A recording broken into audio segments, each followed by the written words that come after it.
Bonjour à toutes et à tous, bienvenue dans cette nouvelle édition d'Information. On revient ensemble sur l'actualité de cette semaine, tout ce qui s'est passé près de chez vous. Mais d'abord, un point sur vos prévisions météo qui nous attendent pour le début de la semaine prochaine. Du soleil et des nuages. Après un week-end mitigé, le début de semaine sera marqué par une alternance de soleil et de nuages lui aussi. Les températures maintenant, ça va se réchauffer un peu dans le courant de la semaine. Ce lundi, il fera au maximum 22 degrés sur la région. Le thermomètre montera jusqu'à 25 degrés mardi et mercredi. Les derniers départs en vacances maintenant et la sécurité de votre domicile est primordiale si vous voulez avoir la tête complètement à votre lieu de villégiature et en votre absence, vous pouvez effectuer une démarche auprès du commissariat le plus proche. Une patrouille de police pourra alors passer devant chez vous tout au long de votre séjour afin de s'assurer que tout va bien. En plus de ce dispositif, les forces de l'ordre conseillent de laisser un jeu de clés à quelqu'un de confiance, ce qui permettra de montrer signe de vie dans la maison. Dans la région, les patrouilles se multiplient forcément en ces mois de juillet et d'août. Nicolas Lebrun a pu suivre l'une d'entre elles, reportage. Partir en vacances, l'esprit reposé, c'est possible avec l'opération Tranquillité Vacances. En cas de départ et pour éviter une éventuelle effraction, vous pouvez faire une demande auprès de n'importe quel commissariat en remplissant une fiche de renseignement. Une patrouille de police se charge alors de vérifier régulièrement votre domicile ou votre commerce en laissant un avis de passage. Un dispositif rassurant selon ce policier qui a préféré garder l'anonymat. On fait généralement le tour de l'habitation, on vérifie que tout est fermé, que la maison est en sécurité, qu'il n'y a rien d'anormal, que les fenêtres, portes sont fermées. Et si malheureusement il y a eu cambriolage, prévenir la personne qui s'est passé quelque chose et prévenir également quelqu'un de sa famille à qui elle a laissé un numéro de téléphone, une coordonnée pour pouvoir faire les démarches nécessaires pour sécuriser les lieux le plus rapidement possible. L'opération a également un effet dissuasif auprès de potentiels cambrioleurs susceptibles d'effectuer des repérages. Principalement dissuasif pour les cambrioleurs. Ce que nous passons, il n'y a pas d'heure définie, de jour comme de nuit. Tous les services de la police nationale et municipale passent pour vérifier l'habitation. Très bon retour. Ouais. Les gens généralement sont très satisfaits de nous. Le dispositif est désormais assuré tout au long de l'année. En cette période estivale, plus de 400 domiciles sont surveillés à la demande des habitants dans le secteur de Tourcoing. Dans les Hauts-de-France, le tourisme a frisé l'excellence pendant le mois de juillet. La région a déjà tiré son premier bilan pour un exercice touristique cet été et les résultats sont au-delà des espérances. On s'attendait pourtant à un début d'été difficile avec les départs en vacances tardives pour les scolaires et même une Coupe du Monde qui était censée retarder les départs. Eh bien, ça ne s'est pas vérifié. Pour preuve, dans les Hauts-de-France, 71% des logements ont été occupés et même 78% sur le littoral, soit 30 points de mieux que l'an dernier. Bonne nouvelle donc pour les professionnels du tourisme de la région. Du côté de la clientèle, elle est à 66% française, elle vient des Hauts-de-France, de régions parisiennes, de l'Est ou de Normandie et de Bretagne.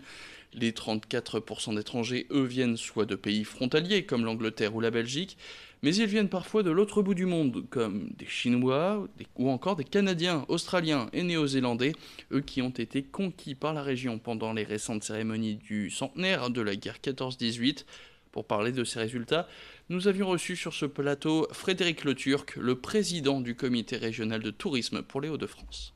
On a aussi la chance d'avoir des lieux très fréquentés comme Nausicaa, sa réouverture avec, je dirais, dans un univers complètement transformé, objectif 1 million de visiteurs, Astérix, qui, à l'entrée de la région de France, est aussi un parc d'attractions impressionnant. Pas le seul de la région de France, mais je dirais que ça montre la diversité de ce qui est proposé. Et puis, c'est vrai qu'avec les plages, mais aussi avec les 2 caps, avec les 3 baies, on a la chance d'avoir en fait un littoral extraordinaire.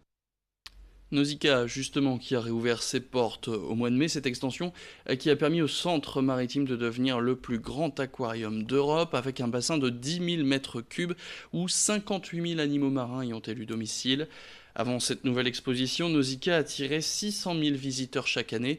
Alors ce nouvel agrandissement a-t-il attiré plus de monde, surtout pendant ce mois de juillet caniculaire et aux résultats incroyables pour le tourisme dans la région?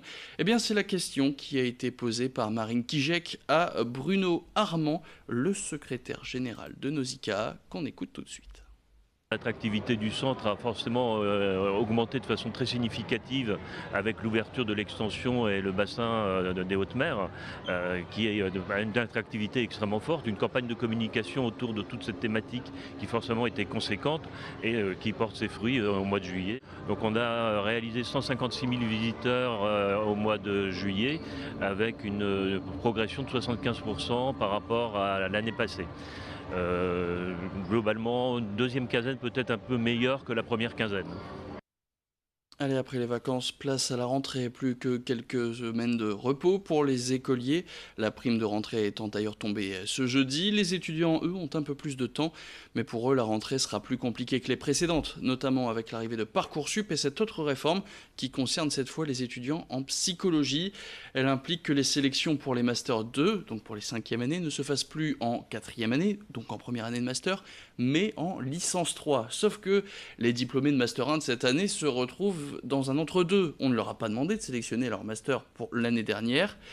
Beaucoup sont donc refusés, faute de place cette année. À Lille 3, des étudiants ne trouvent de place nulle part en France pour poursuivre leurs études.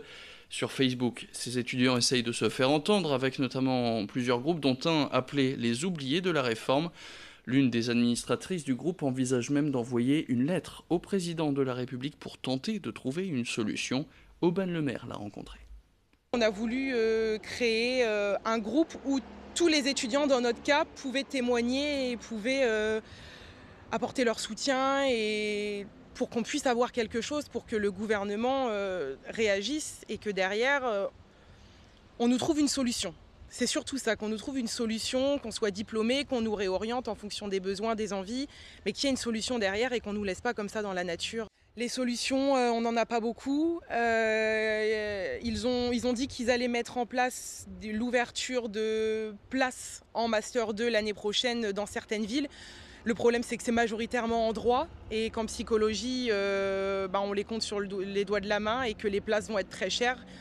De ce que j'avais cru voir, c'est environ 5 places par université, donc c'est très peu. Donc malgré tout, certains auront peut-être la chance de continuer leur cursus et d'être diplômés, mais ça ne sera pas du tout la grande majorité. Et c'est la fin de cette édition. Merci à toutes et à tous de l'avoir suivi. Tout de suite, vous retrouvez vos rendez-vous habituels. Le retour de l'info, c'est dans le prochain quart d'heure. Très bon week-end dans notre compagnie.